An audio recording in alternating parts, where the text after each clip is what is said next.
Thanks for your joining to my proposal for my master thesis. And I'm a student from animal science, and my name is Shizhi Wang in Chinese. And this is a project combined with our university with also another pig breeding company, Topics. And this from the picture you can find a lot of finishing pigs. They are in the barn. They are really cute and not smell really ugly. And you see my title, Genetic Improvement on Uniformity of Daily Gain and the Back-fatting Pigs. What we focus on to be uniform, and is based on their daily gain and the back fat. What we hope is when they go to the slaughterhouse, they could be really the same shape. Then we can show the background. As a farmer, you hope your pigs can grow up very fast, and also hope your pigs to be really healthy. But they always face a problem. If some pigs is quite small, it's easy to die and easy to have disease. And if some pigs are really bigger, it can bully others. So if they are equal, they can fight with each other. So means it's peaceful within the barn and easy for you to feed them. And also because they have a reason to raise the pigs. For example, 6 months. If at 6 months, the pigs could move to the slaughterhouse, or could move to the slaughterhouse, then the rest, some small one, shouldn't be wait. If you wait for one week, 2 weeks, it will cost you extra money for the farmers. And this is previous for the farmer, and later for the slaughterhouse. You see in the pictures, really diverse for the carcass of the pigs. If the pigs could be really standard, it's also easy to them to cut it, to process it in a very, very smart and efficient way. So it's really get a lot of money from if they can really uniform when they have the same rate to grow up every day. And also before we mentioned the daily gain, every day is measured. But in genetics, because every day the weight, you grow up your weight, the fat on your back could also be really close related. So when the research we focus on the daily gain, we shouldn't avoid the research from the back fat. And later we could also notice if the back fat really in a certain range, optimal range, like 57 millimeter in Japan, they want to pay really a lot of money. So the uniformity on the animal production is worthy our research and the devote. And this is our project, but the project from our animal breeding, we're not really to produce the meat, but we select the pigs have the potential to with the weight grow up in the same equal rate, and also the back fat. So first we should use from the part of genetics to get enough information. We set their genetic parameters. Use the genetic parameters like which pigs is better, which pig is good. Then we go to design the breeding programs. We use the information we need to do a breeding program. That's what our projects. So in my research, we have two important parts. One, get enough information. The second, to design breeding program. I hope if this research really works, it can be adopted by the company, Topics. Then I'm really proud of myself, I hope.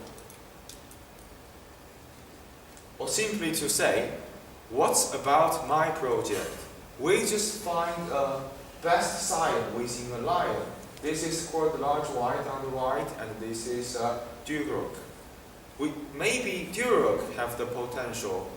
Maybe the large white could really produce the pigs, really in the same size, everything equal. So we get some data set also provided from the company Topics. They collect the data from Farm Bayern. It seems in Germany.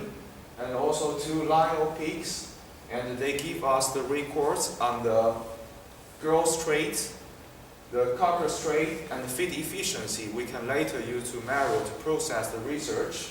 And also we have like roughly 10,000 finished pigs, the records. It's our foundation we use to analyze. We already, after we get the data set, we then use our statistical model to predict which side is the best. We use the model we call it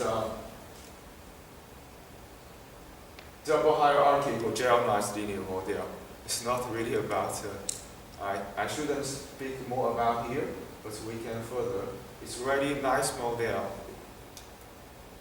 And also because in our part, you base on the genetic knowledge, but you need to use statistical model to further your genetic information. So we have two parts, statistical model and the genetics model. It's our method. And after we get all the data, we really process the breeding program. We use the software anti-index, we use the software zero action, and because we also need to Marrow how much trait is worthy more to select. So we also use mathematical way to Marrow their economic values. Okay, that's what about my project, the main meanings and the method. So it's about my timetable. The first month I writing the proposal. I use 4 months to process it, and the rest of the months I go to close to prepare the report and do the presentation. Thanks to your attention.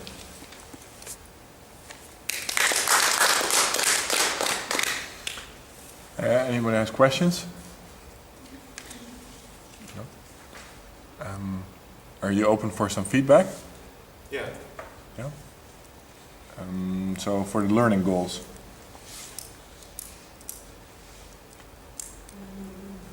I didn't hear any learning goals, so it's quite hard to give you feedback. And my learning goal is to present the scientific presentation.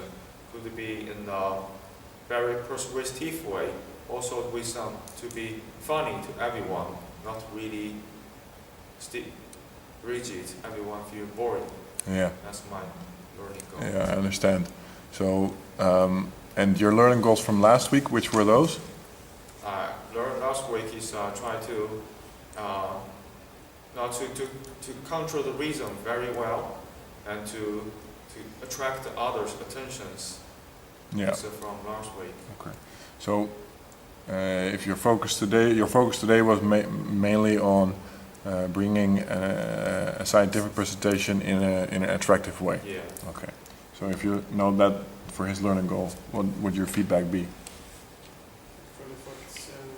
For this presentation with regards to its learning methods, I found it's quite okay. It's the flow that's going to implement the flow of the presentation and the delivery of this scientific information. I found it's okay. Okay. Anybody else has anything to give some feedback for him? Yeah. I really like your patterns with your learning goals. Yeah. That you have an attitude that you really have this tone of voice and I want to listen. Yeah. But the structure of your presentation itself with all the statistics, for me that's quite boring. Yeah. But then at some point you said, but it's a nice model, so I had to laugh. I know it's a challenge even for. It's always boring, right? Yeah. Only the one really learning it, they will see it. So, but if it's in your proposal, man, you should be mentioned. So, it's Okay.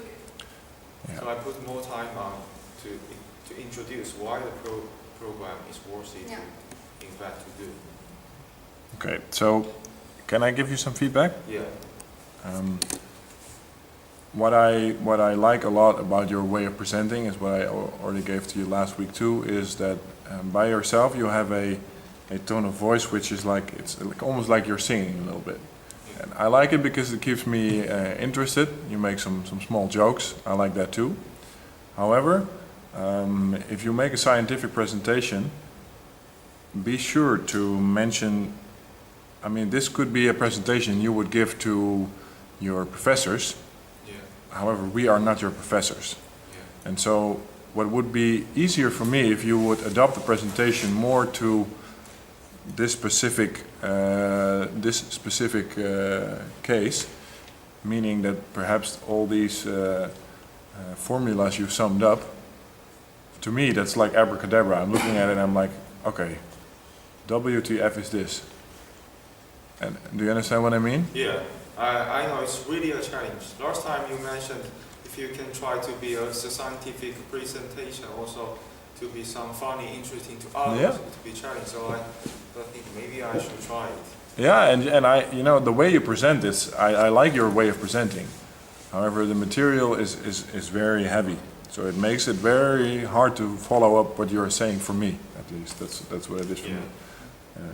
I don't know how it is for you guys, because some of you might know more what he's talking about. So And for the methodology part, it's really it's hard, right? difficult, also difficult for me I to understand. present here Yeah. also. Yeah, but thank you anyway for trying. Thanks. Anybody else have something to say? And I'm going to turn off the camera.